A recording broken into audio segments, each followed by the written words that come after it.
목사 되기 전에는 그죠? 이런 마음이 있었어요. 부목사라고 표현하기는 좀 그렇지만 제가 해결이 안 되는 문제는 담임 목사님이 찾아가서 신방하면 그 마음이 바뀔 거야. 이런 생각을 한 적이 있었어요. 근데 막상 담임 목사 되고 보니까 그게 그렇게 쉬운 게 아니더라고요. 물론 그래요. 우리 성도님들이 그러시면 안 되는데 이 부교육자가 방문하는 것과 담임 목사님이 방문하는 것 달리 봅니까? 아니에요? 아니네 자매. 그러면 안 되는데 제가 무슨 말이냐면 사랑하는 성도 여러분, 우리가 그렇죠? 제가 기도가 뭐냐? 기도는 우리가 할 수 없는 것, 하나님을 기억해서 하나님이 하시게 하는 능력의 자리다. 제가 그렇게 봐요. 그래서 오늘 이 자리에 오신 여러분들이야말로 오늘 하나님이 하시도록 그죠? 부르짖는 능력의 자리 아니겠습니까? 믿습니까? 네. 제가 예전에 이런 일이 있었어요. 한참 잠을 자고 있는데 뭔가 얼굴로 그죠? 기어가는 그 느낌이 났어요. 그래서 잠결에 깼죠. 뭐였는지 아세요? 엄지 손가락만한 바퀴벌레가 날개를 가진 바퀴벌레가 싹 지나간 거예요. 지금 우리 집이 그렇다는 게 아니라 저희 신혼초에 살고 있던 집이 그런 집이었어요. 그래서 밤늦게 자다가 불을 켜면 이 싱크대에 그죠? 바퀴벌레가 덕실덕실한 그런 곳이었어요. 얼마나 바퀴벌레의 이 피해를 당하고 바퀴벌레랑 거의 살다시피 한 그런 집에서 제가 살았는지 몰라요. 근데 희소식이 들리는 거예요. 뭐 차가 지나가면서 방송에 뭐라고 하는데 농협에서 나왔대요. 그리고 우리가 개발했는데 이 바퀴벌레 약을 한번 바르고 나면 싹 없어진다는 거예요. 그것도 공짜로 주겠다. 제가 그러니까 얼마나 희소식이겠습니까? 제가 가기에는 좀 부끄럽고 제 아내를 보냈어요. 여보 가서 받아와. 근데 1시간을 지나도 제 아내가 오지 않는 거예요. 참 궁금해서 왜 이렇게 안 올까? 뭐 하고 있었던 걸까요? 혹시나 뭐 붙잡혀 갔나 그런 마음까지 들었는데 1시간 반쯤 지나고 나서 왔어요. 1시간 반 동안 뭐 했을까요? 그 사람들이 공짜로 주겠다고 한 그 바퀴벌레 약을 믿기로 해서 선전하고 있었는 거예요. 이게 좋다 저거 좋다 그죠? 많은 사람들이 함께 모이는데 1시간 동안 뭘 기다린 거예요? 공짜로 주겠다는 그 바퀴벌레 약을 기다리니까 1시간이 반이 뭡니까? 기다릴 수 있었던 것입니다. 그래서 그죠? 공짜는 뭐도 마신다? 양잿물도 마신다. 우리 청년들은 알아요? 양잿물이 뭔지? 양잿물이 뭡니까? 저는요, 이 양잿물을 어떤 건지 정말 철저히 경험한 적이 있어요. 양자가 서양할 때 양자예요. 그죠? 우리 부모 세대는 빨래를 잿물로 하고 뭐 이렇게 씻었잖아요. 비누가 없는 세대, 손빨래를 하고 살았어요. 그런데 서양 잿물이라고 해서 그죠? 비누 뭐 이런 비슷한 거. 그래서 서양 비눗물 이런 뜻이라고 하는데 맞나요? 한 번은 제가 왜 그걸 철저히 느꼈냐면 저희 집에 기르던 개가 한 마리 있었어요. 근데 그 개가 쥐약을 먹은 거예요. 쥐약을 먹고 그죠? 막 이렇게 쓰러지고 이렇게 하니까 뭘 먹였겠어요? 양잿물을 왜 먹였습니까? 먹고는 이 뱃속에 있는 거 토해내라고. 그래서 딱 보면서 제가 철저히 봤어요. 얼마나 그죠? 이 비눗물과 함께 콱콱 지금 이 시간에 이런 말 해도 되는지 모르겠지만 아무튼 그러면서 이야 저게 그런 거구나. 그런데 공짜면 뭐도 한다고요? 이 토해낼 수밖에 없는 양잿물도 먹는 게 우리들이에요. 제가 왜 이야기로 시작합니까? 오늘 아브라함을 보면 우리와는 성향이 너무나 달라도 다른 것 같아요. 지금 누가 죽었습니까? 아내 사라가 죽었어요. 그래서 그가 원했던 것은 그죠? 막벨라 굴이라고 매장지를 원하고 있었어요. 그래서 그가 제안을 한 거죠. 내가 값을 지불할 테니까 이 땅을 나에게 주십시오 하기를 원했어요. 근데 헷 족속이 먼저 그죠? 선수를 쳤습니다. 아브라함이요, 우리가 공짜로 주고 싶습니다. 그것도 어떤 땅이요? 당신이 보기에 가장 좋은 것을 선택하십시오. 그러면 우리가 반드시 공짜로 주겠습니다 라고 아브라함에게 한 거예요. 참 이상합니다. 아브라함은 어떻게 이렇게, 그죠? 공짜를 좋아하는 우리들인데 아무리 나쁜 거라도, 그죠? 볼펜 하나라도, 뭐 100원짜리 하는 볼펜이라도 공짜로 주면 여러분 어떻습니까? 좋아요. 그죠? 값을 지불하면 뭐 이 나름대로 질을 따지고 다 하지만 우리의 성향을 보면 그래요. 뭐든지 뭐 10원짜리 하나라도 공짜로 주면 다 좋잖아요. 근데 왜 아브라함은 공짜를 거부합니까? 그것도 그들이 자발적으로, 그죠? 주기를 원했어요. 그것도 가장 좋은 땅을 찾아서 당신이 가집시오 이렇게 했는데 아브라함은 아니라고, 아주 굳건한 마음으로 절대로 그렇지 않을 거라고, 나는 반드시 값을 지불할 거라고 이 얘기를 누구조차 들은 거예요? 바로 땅주인 거죠. 에브론이 듣고는, 그래서 또 은근히 말해봅니다. 아닙니다. 값을 지불하지 마세요. 그냥 줄게요 하는데도 아브라함은 어떻게 합니까? 반드시 내가 값을 지불할 거라고, 다시 한 번 더 굳은 마음을 가지고 반드시 값을 지불하겠다고 이 얘기를 하는 순간에 아마 제가 보기에는 에브론이 안심이 된 것 같아요. 그래서 에브론이 그 값을 얼마로 정했다고요? 은 400세겔. 왜 제가 안심했다고 하냐면, 뭐 처음부터 그런 마음이 있어서 돌다리기라도 두들기는 심령으로, 그죠? 그랬는지 아니면 지금 다시 한번 확인하는 가운데 이 에브론의 마음이 바뀌었는지 성경은 얘기해 주진 않지만, 아무튼 이 에브론이, 그죠? 요구하였던 그 값 400세겔이 얼마 정도냐면 오늘날로 치면 1억 4천만 원 되는 거예요. 그 땅 하나, 그죠? 그것도 뭐 토지 매매를 해서 앞으로, 그죠? 나름대로 이 유익을 얻을 수 있는 토지의 이 부가가치를 창출할 수 있는 곳입니까? 매장지예요. 그죠? 무덤이라는 장소로 택한다는 말이 뭡니까? 땅에 가치가 없는 땅이에요. 그런데 그가 공짜가 아니라 내가 반드시 값을 지불하겠다고 하니까 얼마만큼요? 은 400세겔이라고 1억 4천만 원을 내도록 요구를 한 것입니다. 사랑하는 성도 여러분, 아브라함이 공짜로 얻을 수 있었어요. 그런데 왜 그는 굳이 이렇게, 그죠? 공짜를 거부하고 값을 지불하기를 원한 겁니까? 그것도 뻔히 아브라함도 알지 않습니까? 이 땅이 매장지가 되면 땅의 가격이, 그처럼 토지의 가격이 별 필요가 없을 텐데 은 400세겔, 당시에도 엄청난 이 시세 차익을 누리는 그러한 가격을 매기고 있는 걸 뻔히 알면서도 왜 아브라함은 이 손해를 보면서 이 땅을, 그죠? 공짜가 아니라 그 값을 지불하는 이 모든 일을 하게 된 것입니까? 사랑하는 성도 여러분, 아브라함은 지금 사라의 죽음 가운데 누구조차 생각하게 되었을까요? 자신도 죽을 것을 압니다. 이제 인생의 죽음 앞에서 하나님이 약속하신 것이 뭡니까? 400년 후에 이 가나안 땅에 너희 땅이 될 것이다, 주인이 될 것이다 약속한 것이라고요. 저는 생각해 봅니다. 제가 어제 서울에 이제 올라와서, 그죠? 예전에도 한번 제가 예를 들었는데 한 5년 동안 이제 신학교 다니면서 서울의 삶이 익숙해졌어요. 예전에는 한 번씩 대구에 내려가면 그 대구의 품이, 그죠? 너무 평안해 보이는데 한 5년 지나면서 명절날 한두 번 이제, 그죠? 시골이라 여기는 대구에 내려가니까 별로 감흥이 없는 거예요. 아무렇지도 않더라고요. 어디가 더 좋아요? 서울이 더 좋은 거예요. 서울의 삶이 더 좋은 거예요. 그래서 결국에는 제가 대구 안 내려가고 어디 사는 겁니까? 서울에 살았던 삶이에요. 5년만 살아도, 그죠? 더 좋은 서울, 더 좋은 것도 아닌데 더 많은 편리하고 빠르고, 그죠? 이 찬란한 문화, 대구보다는 더 뛰어나던 문화에 적응해서 그곳이 내 땅인 것처럼 살고 싶은 제 삶이 되더라고요.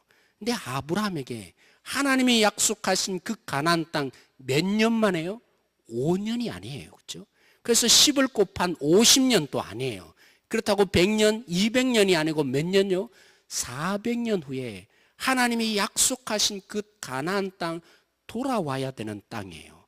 그렇다고 해서 아브라함이 400년 동안 살아서 그래서 주인으로서 그 땅에 돌아옵니까? 아브라함이 죽고 그의 아들인 이삭도 죽고 누구도 죽습니까?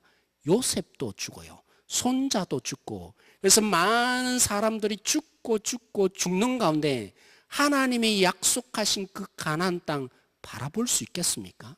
하나님이 그 가나안 땅에 넣어주시겠다. 너희가 이 애굽에서 나그네처럼 살다가 결국에는 너희의 땅이 되어야 될 주인의 이 땅은 여기 가나안이다. 어떻게 그들이 기억해낼 수 있겠습니까? 아브라함이 가만히 묵상하고 또 묵상해 보니까 이제 죽음 속에서 하나님의 약속이 잊혀질 게 뻔했던 것입니다. 사라의 이 죽음 속에 가나안 땅을 아무런 의미 없이 그 후손들이 잊고 살 것이 뻔했던 것입니다. 그래서 그나마 이들이 잊지 말라고죠. 우리의 원래 살던 땅이 있는 것이 아니라 우리가 소유했던 땅이 있는 곳이 있다.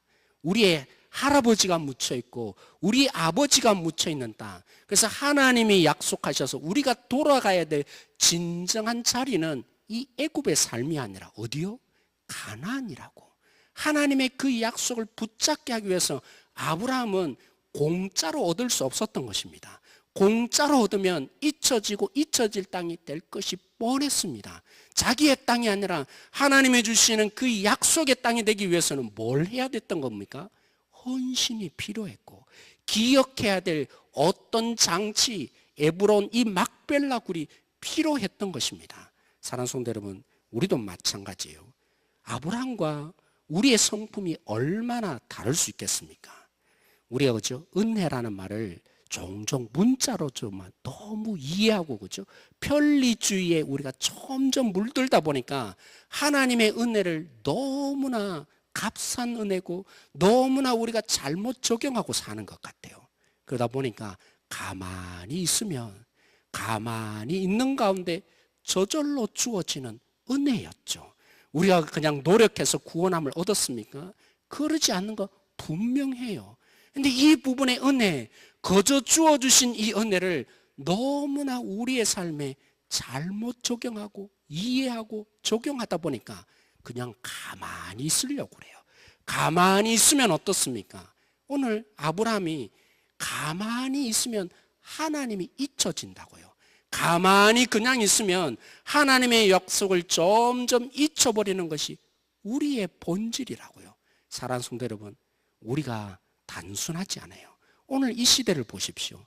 여러분, 수요일 날 우리 장모사님이 설교 메시지를 던져주면서 얼마나 우리에게 도전을 주었습니까?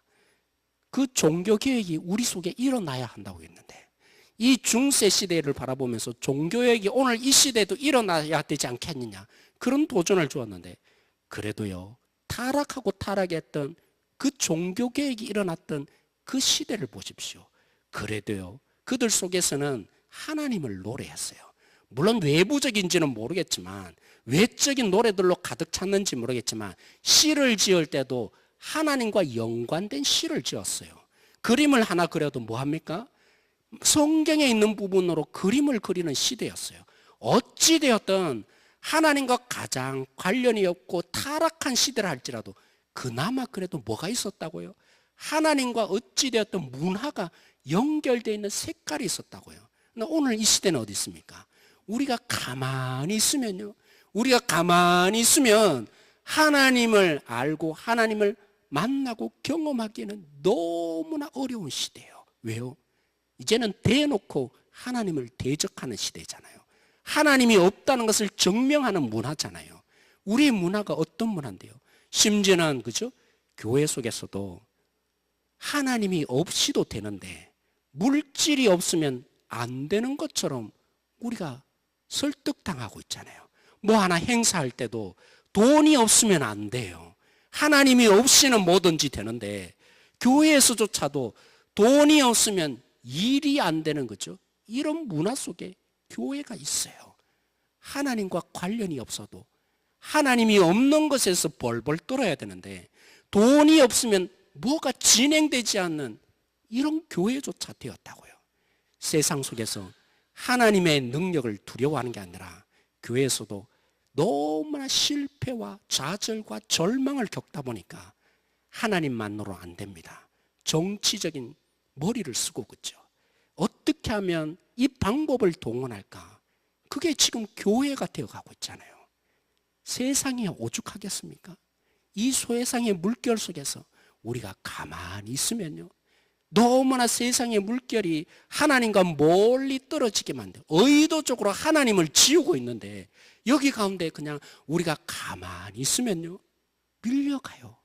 조만치 뒤로 밀려가서 하나님의 얼굴조차 눈이 뭔지 쳐다볼 수도 없는 그런 세상에 우리가 살고 있는 거예요. 이 세상이 지금 어떤 세상인데, 이 세상이 지금 어떠한 부분으로 달려가고 있는데, 우리가 그냥 가만히 있으면 하나님을 알고 기억하고 하나님의 약속을 붙들 수 있을까요? 저는 믿어요. 하나님은 우리보다도 우리 자신을 너무나 잘 알아서 무엇이 가장 적절한 은혜를 줄 때인지, 하나님이 언제 일해야만 우리에게 가장 복된 자리인지, 누구보다도 우리가 원하는 그때보다도 더 정확한 때를 알기에 그 행복을 주시고자 하나님은 반드시 일할 거예요. 문제는 어디 있습니까? 우리는 하나님의 때를 기다릴 만큼 인내함이 없어요. 우리는 조급해요. 더더욱 우리는, 그렇죠? 한국인들은 조급병에 걸려 있잖아요. 조금만 안 되면 실패하고 낙담하고 인내하지 못하는 우리들이에요. 그래서 가만히 있으면요, 우리는 절망감에 빠져요. 하나님의 그때를 바라보며 아브라함이 400년 후에 이어질 그 약속을 어떻게든 만들어내기 위해서, 만들어낸단 말 이상하지만 기억해내기 위해서 그 후손들을 생각하면서, 야, 우리가 하나님의 약속 붙들어야 한다. 그래서 그 헌신을 하며 희생을 하면서 그 약속을 기억해낼 수 있는 거죠. 장치를 마련했는데, 우리도 어때야 합니까? 오늘 우리도 어쩌면 더더욱 우리 가운데 하나님을 바라보고 하나님을 기억해내고 하나님께서 반드시 일하실 그때를 인내할 수 있는 그 무엇이 희생이 필요한 것입니다. 오늘 우리가 그런 의미에서 함께 기도하는 것입니다. 왜 제가 자꾸만 기도하자고 합니까? 우리 본질을 보면요, 절대적으로 우리는 잊어버려요. 하나님을 기억하고 살 수 있는 존재가 아니에요. 이 세상 문화가 어떤 문화인데, 우리가 가만히 있으면 나도 모르는 사이에 하나님은 저 멀리 있는 것처럼 멀어져 가는 거예요. 자꾸만 세 속의 물결들이 우리를 지워버리게 만드는 거예요. 하나님은 여전히 은혜를 주고 있죠. 물론 하나님은 여전히 역사하고 있죠. 그렇지만 우리가 문제인 거예요. 우리 자신들이 하나님을 기억하기에는 너무나 연약한 존재인 거예요. 우리가 그 하나님께 오늘도 그런 의미에서 기억하며 하나님의 약속을 붙들며 하나님의 그 적절한 때에 일하실 것을 믿음의 눈을 열고 바라보기 위해서, 그래서 부르짖어야 하는 거예요. 하나님께 그 은혜를 다시 한번 기억하며, 하나님, 오늘도 주님의 약속을 바라봅니다. 주님이 일하신 것을 믿습니다. 그러한 자리가 저는 오늘 우리의 기도하는 자리라고 생각을 해요. 근데 여러분, 그러나 걱정하지 마세요. 왜요? 십자가야말로 무엇을 보여줍니까? 물론 우리의 죄를 용서하신 자리지만 예수님이 말씀하신 것처럼 새 언약의 자리라고요. 새 언약이 무엇을 말합니까? 하나님께서 반드시 이 일을 한다. 너희들이 어떠하든지 내가 너희들을 위해서 기억해내고 모든 일을 반드시 할 거라고. 그래서요, 다시 표현하면 하나님이 우리를 거기 속에 기억하기 위해서 새겨놓은 자리가 바로 십자가의 자리이기 때문입니다. 하나님은요, 잊지 않으세요. 우리는 잊어버릴지 모르지만 하나님은 우리를 절대적으로 놓치지 않아요. 하나님은 단 한 번도 잊지 않기 위해서, 한순간도 잊지 않기 위해서 예수님을 그 십자가의 못을 박아서 우리를 거기 속에 새겨놓고 기억하고 계시는 하나님이신 거예요. 그 하나님께 오늘도 그 성품을 알고, 주님, 십자가의 자리 아닙니까? 우리를 새겨놓은 자리 아닙니까? 주님의 그 십자가를 붙들고 내가 오늘 기도하는데, 우리를 기억하셔서, 우리의 이 상황을 기억하셔서, 우리의 지금에 있는 이 여건들을 기억하셔서 하나님됨을 선포하시고 약속하신 대로 오늘 여기 속에 우리 가운데 이루어 달라고 함께 기도함으로 이 시간 주님께 기억나게 하는 자리, 하나님께 우리에게 호소하는 자리, 붙드는 복이 임하여지는 오늘 이 자리 되어졌으면 좋겠어요. 제가 마지막으로 시를 하나 예전에도 읽어드렸는데 잘 아실 것입니다. 하나님은 3등입니다. 들어보셨죠? 그죠? 제가 다시 한번 읽어드리고자 합니다. 오늘 이 시로 제가 마무리하고자 합니다. 1등은 하고 싶은 일, 2등은 해야 하는 일, 3등은 하나님을 만나는 일. 하고 싶은 일 다 하고 해야 할 일도 다 마치고 그 후에 여유가 있으면 하나님을 만나줍니다. 하나님은 3등입니다. 어려운 일이 생길 때에도 하나님은 3등입니다. 내 힘으로 한번 해보고 그래도 안 되면 가까이 있는 사람에게 도와달라고 하고 그나마 안 될 때 하나님을 부릅니다. 하나님은 3등입니다. 거리에서도 하나님은 3등입니다. 내게 가장 가까이 있는 것은 나 자신, 그 다음은 내 마음을 알아주는 사람, 그 다음에야 저 멀리 하늘에 계신 하나님이십니다. 하나님은 3등입니다. 그런데 하나님께 나는 1등입니다. 무슨 일이 있어도 내가 부르기만 하면 도와주십니다. 내가 괴로울 때는 만사를 제쳐놓고 달려오십니다. 아무도 내 곁에 없다는 생각이 들 때는 홀로 내 곁에 오셔서 나를 위로해 주십니다. 나는 하나님께 언제나 1등입니다. 사랑하는 성도 여러분, 3등이신 하나님이 왜 하나님께서 우리에게 1등으로 여기십니까? 우리 한 사람 한 사람을 십자가에 새겨 놓았기 때문입니다. 그 십자가의 기억 속에 오늘 또 우리에게 부르짖는 우리에게 달려오시고 붙드시고 역사하실 줄 믿습니다. 오늘도 그 십자가의 능력과 십자가 속에 우리를 내려놓고 그 십자가를 하나님께 내밀며 우리가 함께 기도함으로 하나님이 우리 한 사람 한 사람 여전히 역사하고 있음을 확인하고 이 시간 돌아가는 우리 한 분 한 분들이 다 되어졌기를 소망합니다. 그런 마음으로 우리 함께 한번 이 찬양 함께 하시며 고백하며 기도하기를 원하는데요. 만왕의